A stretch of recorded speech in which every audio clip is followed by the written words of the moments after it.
When a company hires you, Michelle, do they genuinely want healthier employees or a more productive version of the same dysfunction? I have to say it's the latter. I'm sorry. So I worked with a young chap in his early 30s, but internally he was battling with addiction issues, craving more and more dopamine hits. But you can't tell because when you see someone that young and hungry and successful, you think that, oh, okay, this person has everything going for them.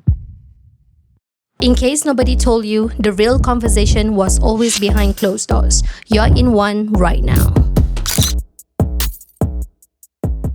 When a company hires you, Michelle, do they genuinely want healthier people, healthier employees, or a more productive version of the same dysfunction? I have to say it's the latter. I'm sorry. The fact is that not many companies truly prioritize the well-being of their employees. Yeah. They could want better employees, stable, thriving, flourishing employees, but at the same time, leadership will still prioritize bottom lines. And I think it's that fine line between balancing bottom lines and balancing people's happiness.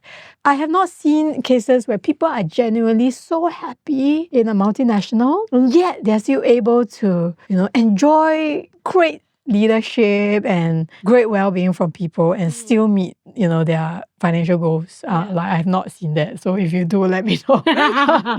Have you ever walked away from a client because those two things were not compatible? So recently I off-boarded someone. Didn't feel like it was a right fit. There was some initial red flags. Being quite wishy-washy in like responses. Because always they cancelling. needed more time? Yeah, could be. For me, sure, circumstances, yes. But if it's like for really minor circumstances, then I will probably ask like, what is the priority right now for you? Like, is this really urgent for you to make a change? Because if it's urgent, humans are resourceful. If we had a call from someone that said like, oh, so-and-so is in hospital, can you come down right now? We'll move mountains to make that happen. Yeah. Because that's priority for us. But for some clients, this is a coaching client, and I just didn't feel like there was a fit. And so I offered a refund. I need to put the boundaries to protect my space as well. And she was sending me like lengthy messages. And I'm like, I am not obliged to respond to you after hours. And yeah, for the nature of our work, I would prefer not to do like text-based messaging because there's just so much nuances that get stripped away. Exactly. Oh, you mean he has been only texting you and not meeting you in person and cancelling? It's a she, yeah. It's been like, cancel back and forth. And I'm like, for your next session, I think maybe you might be in better hands elsewhere. And there was some personal attacks. Came late for all our sessions. Well, one of the things that didn't fly by me was she mentioned, you seem like you were in a hurry to fetch your kids. I'm like, yeah, because I knock off at 5 every day. And I have life. I have my own life. I have my commitments. Don't come late for our sessions. Knowing that line that I have to draw, right? It's not really a pleasant encounter. I reflected quite a fair bit about that. I'm sorry. I think this is not working out. I have to give you a refund. Yeah. Maybe it's not the time for her yet. Yeah. So if you're not putting your work in whatever you're doing, then there's no point. And if you keep on scheduling and then expect a miracle, that's not going to work. Yeah. Give me a real situation, not hypothetical, like someone performing well, super well on paper, LinkedIn all looks superb, but something underneath them was quietly causing damage. What did that actually look like? So I worked with a young chap in his early 30s. He's one of the founders of a relatively successful startup. He was in Forbes 30 under 30. You can't tell from the outside, but internally he was battling with addiction issues like dopamine, craving more and more dopamine hits. That took some time for him to embark on his own healing journey in order to really recover fully. But you can't tell because when you see someone that young and hungry and successful, you think that, oh, okay, this person has everything going for them. But we don't know what people are dealing with internally. They could be self-imploding. And I think that was what happened. He did have a turnaround in his life. And I think he managed to reprioritize what he needed to see more of in his life and his own relationships with his family. We don't really keep in contact anymore, but I still think about him as and when because it's like, wow, this guy has everything, right? Even appear on like the magazines and all of that. It's good that he managed to have that turnaround. Not many people are so fortunate. Quite humble, I would say, to do that work and realizing that something needs to change. The scary part is when people don't realize that something needs to change and you just keep going forward until something breaks. And we don't know what that would look like. Could that be relative to like, someone has ongoing commitments, circumstances, they cannot afford to have that, take a back seat and just start looking at how they should change before they break down? Yeah, I think circumstances really play a huge part in terms of support as well. And in terms of, if we are looking at, entrepreneurship, many founders are leading the business and they are, the face of the brand and they have to push through and all of that. And many of them don't get second, third hires. And that can take a toll for them because, they can't break because who else is going to take charge of the business, right? And so you keep pushing forward. I can say for entrepreneurs or solo founders, I see a fair bit of burnout and overwhelm in this specific group. Then we have high achievers that are, perhaps corporate leaders. And corporate leaders, there's a nuance there where I feel that, no one is really indispensable unless it's your own company, in the MNC, in a multinational. We are already seeing so many layoffs. Meta is like laying off people. Amazon, and people are starting to realize that they are just a statistic. You can work there for 10 years, 15 years, and one day you can lose your job, and everything that you've given to that job, everything that you have really worked hard for can disappear in an instant. Like, you're just a number. Even the way you're being delivered the news, right, may not be very compassionate as well. Was there any client, the issue was so heavy that it affects you as well? Anonymously. Yes. Sometimes when we do very deep work, there's something called transference and counter-transference where we unknowingly get sucked into the story. And I think for this particular male client of mine, I was trying to help him and he was dealing with quite a fair bit of suicide ideation. I had to make the call to refer him to the Institute of Mental Health where he stayed overnight. So I think he was quite resentful, not just with me, but with family as well. So that was quite heavy. It's not every day that I face this kind of scenario, but when there is a need for a professional judgment call, then no matter how hard it is something that I will have to take. Yeah. Is he young? Yeah. He is in his mid-40s. Mid-40s. Yeah. Oh, I'm so affected for this, right? Yeah. That was what, kind of like, make me so curious. I think it's, because a lot of my peers in this profession, they really care for other people. And I think when you operate from a place of care, it's very hard to stay completely 100% neutral when you see somebody struggling. Looking at his scenario, I was like, okay, this suffering seems to be, it's not getting more intense, but it doesn't seem to have decreased either. And there are some new signs that were popping up, and I had to make that judgment call. He was struggling with depression. And how long has he been going through that depression? It's been quite a while. Now, I'm not the first person that he worked with. With depression, sometimes there could be chemical imbalances in the brain that impair rational cognitive judgment. While helping him through the process of alleviating the symptoms, naturally, I think as a human being, you can get quite moved by the story and you can also be quite impacted because it's heavy. To someone who is listening right now, if they were to say, interesting, but that doesn't apply to me, I'm fine, I'm good, what is that reaction itself telling you? I think everyone evolve in their own time. And for someone that says something like that, what is the emotional and the mental armor that they're putting up? And could it be fear that once that comes down, people see you for who you truly are? That might be scary because perhaps as a child, they were never given the opportunity to be fully seen and accepted for who they were. You were using this phrase, inner operating system. Give me a real example of what this actually looks like. Who from the outside looks completely fine? My inner operating system consists of 3 parts, and all of us have those 3 parts. The mind, the body, and the soul.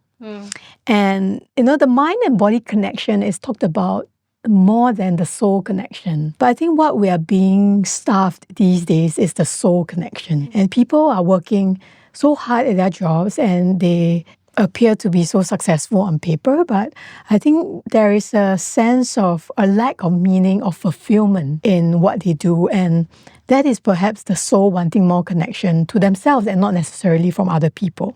And so many clients of mine and people that I see, we try to get that in our work. They show up in their careers, and if I just ace this project, I just ace this presentation, and I get the promotion, I will be enough. But when they do get that, it's not so clear-cut. They may feel like, I'm supposed to feel happy, but actually I feel more empty than ever. I was about to say that. Yeah, I don't feel the same. I feel a little bit better in that moment, but a week later it's like, what's the next goal to achieve? Your playing field expands and elevates. So when you're a manager, you perhaps compare yourself to your peers or one or two levels above you, but I rarely would see a manager looking at a C level and saying like, okay, fine, they may want to aspire to be like that, but what feels real for them might be just the next level, senior manager or associate director. So at every level, your playing field changes. And you may feel like, okay, I got this role already, but what's next? That's the senior manager, director level, and then VP level and C level. And the ultimate level, when you're at C-suite or the board of directors and there is no connection back to your soul, that's when people are like, okay, what am I actually fighting for all these decades of my life? And I think that's when I start to see rupture happening, not just at work, but they find themselves asking a lot of existential questions about themselves, their relationships. What we see in the workplace could sometimes be reflective of what's going on at home as well. So for example, people talk about, on LinkedIn, like if you post a post about bad bosses, like you get a lot of hits. You get a lot of like engagement algorithm, and the algorithm favors you because it is something that people think to themselves, but they don't say out loud. So when we go down the thread of toxic bosses or toxic leadership, and you start to notice, patterns. If you ever get to know like how their relationship with their parents or their environment was like when they grew up, that can give us clues to why, bosses are the way they are, and that could be linked to attachment styles, trauma. And hence that influences the behaviors and the actions that they take right now in the present moment. So from a inner operating system point of view, those people may be operating on an outdated OS that might have taken place when they were 5 or 10, but now they're 50 and they're still working from that level. So it's like a baggage. Yeah. Most self-aware people I know are running the same patterns. 5 years later, they journal, they go to therapy, but nothing shifts. Essentially, awareness for this group of people is expensive introspection. So why do people who already know what's wrong still not change? So firstly, I have to say that journaling is not for everyone. And I cannot count with my hands and my toes. So many clients have came in and said like, my previous coach or therapist asked me to journal, nothing worked.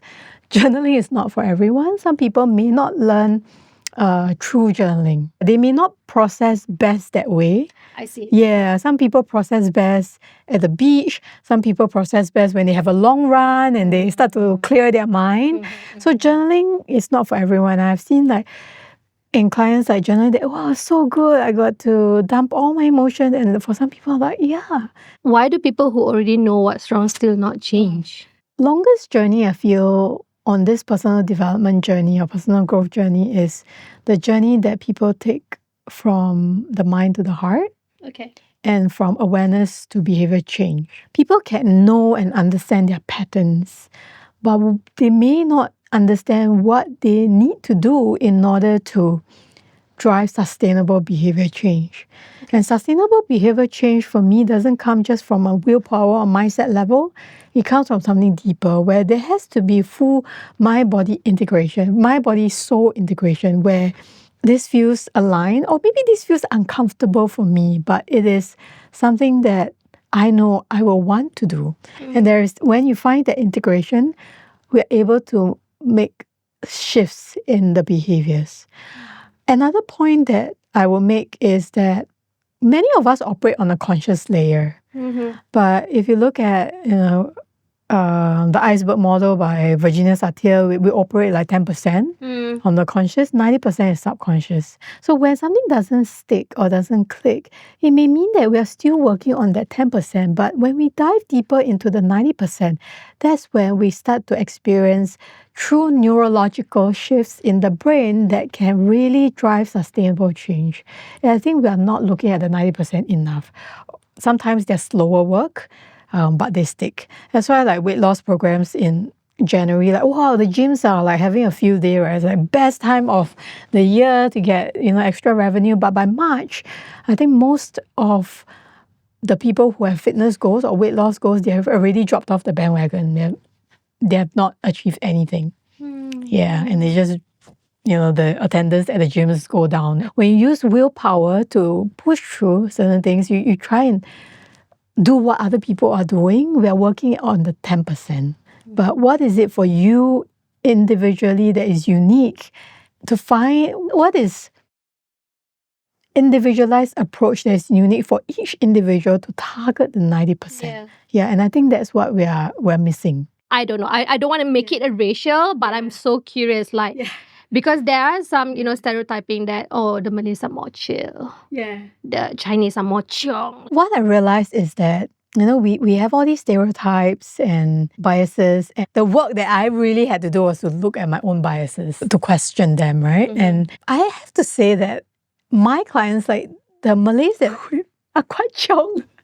Yeah, are quite chiong. And most, maybe because of the clientele, the majority of the people that I work with seem to be hustling. Okay. Yeah, the hustler sort.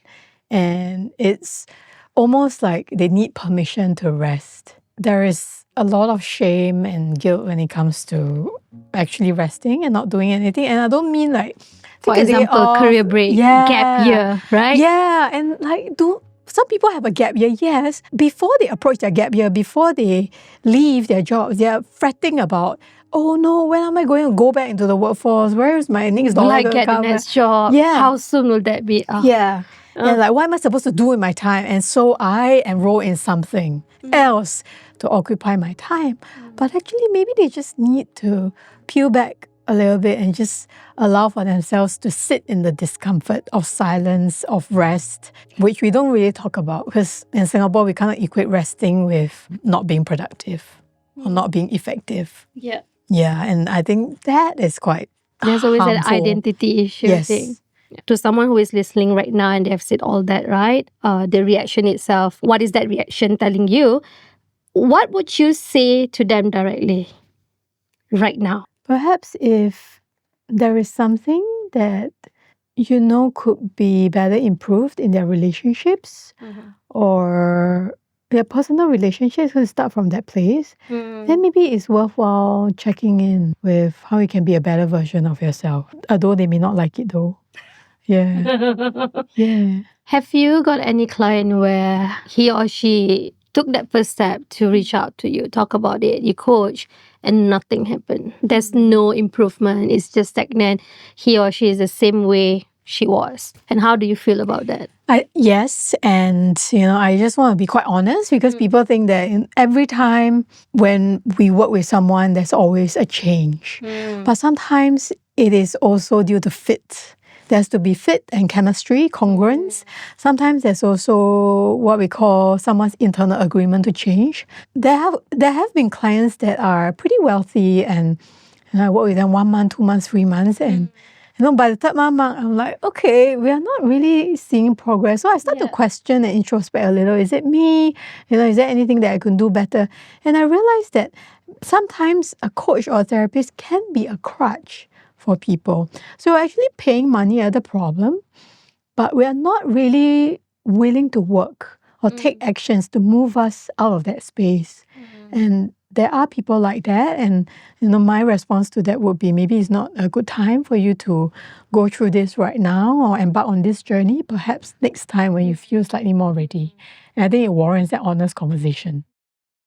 I know someone super high achiever, good jobs, stable, family, kids, everything was all tick mark. When I say high achiever, it's literally high achiever in terms of like if he pursuing something like, for example, fitness, he does it 5 days a week, 6 days a week. There's no rest. Is that considered someone who is truly high achiever and getting it all together, like all set? I think my question to that would be, if he's not spending time with family, then what is it that he's denying or suppressing or avoiding? I don't know about his situation or context. Perhaps, exercising could be a way to de-stress, escape from the harder truths within that not everyone is willing to face. I also add like a caveat that people grow in their own time. Yeah. Sometimes people are just not ready and there's no point pushing it. True. And maybe that works for him for now, and maybe there really is no real reason to want to change. But maybe sometime 1 year, 5 years down the road, he might see that, okay, maybe it's time to do something different. Do you only target a certain group of clients, domestic violence, married couples who are having some issues and it bring back all the way back to work? What are those different clients? Yeah, wow. The domain is so, the field is so huge. Yeah. I do work with people with a history of trauma. So be it in a relationship, or it could be abuse, either physical, verbal trauma, sexual trauma. I do work with them. Couples, marital conflict as well. I do not, however, work with people that have that require a higher level of care and they require medication. So I work alongside them. I try not to turn people away, but based on our discovery call, I will sort of be able to get understanding of where they're at, whether this person I could support or I could make a referral. And I try not to say no because it's also learning along the way, and it's also not turning away help. Yeah, because sometimes it might be a referral for a referral, like word of mouth, right? And so it comes with a layer of trust. Yeah. So I don't usually turn people away unless I'm pretty sure that I'm not the right person for them.